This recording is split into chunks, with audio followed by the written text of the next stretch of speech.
राधे राधे। आइए आज हम सभी मिलकर एक सोहर सुनते हैं।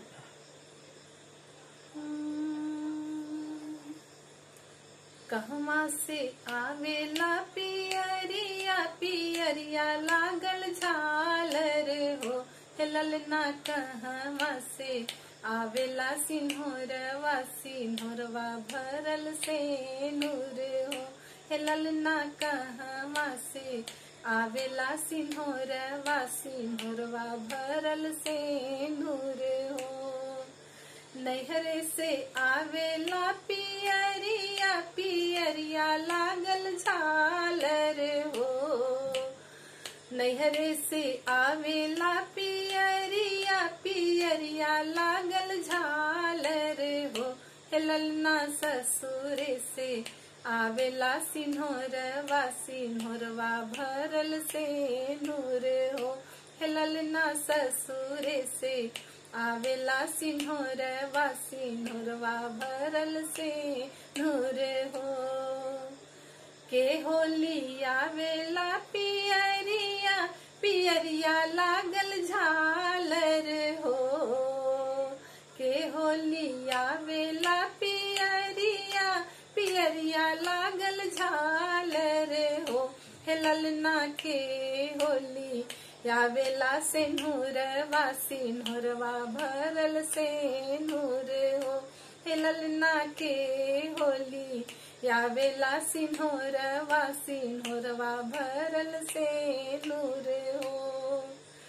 भैया लियावल पियरिया पियरिया लागल झालर हो, भैया लियावल पियरिया पियरिया लागल झालर हो, ललना सैया झिली यावल सिंहोरवा सिंहोरवा भरल से नूर हो, ललना सैया मुरली यावल सिंहोरवा सिंहोरवा भरल से नूर हो।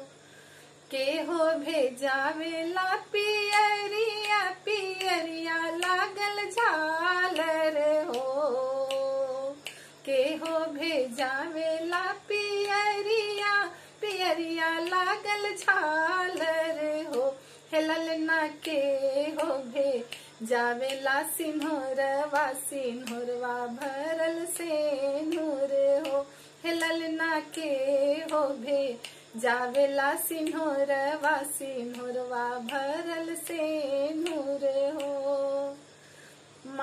अम्मा भेजावेली पियरिया पियरिया लागल झालर हो, अम्मा भेजावेली पियरिया पियरिया लागल झालर हो, ललना सासू मोर भेजावेली सिंहोरवा सिंहोरवा भरल से नूर हो, ललना सासू मोर भेजावेली सिंहोरवा सिंहोरवा भरल से नूर हो।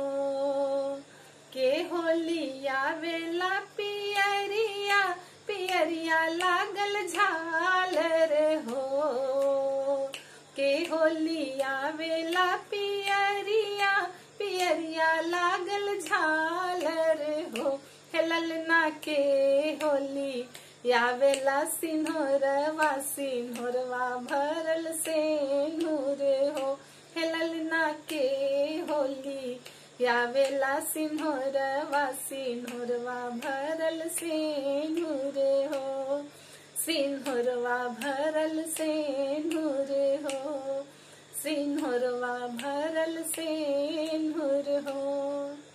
अगर ये सोहर पसंद आए तो चैनल को लाइक करिए, सब्सक्राइब करिए और शेयर करिए।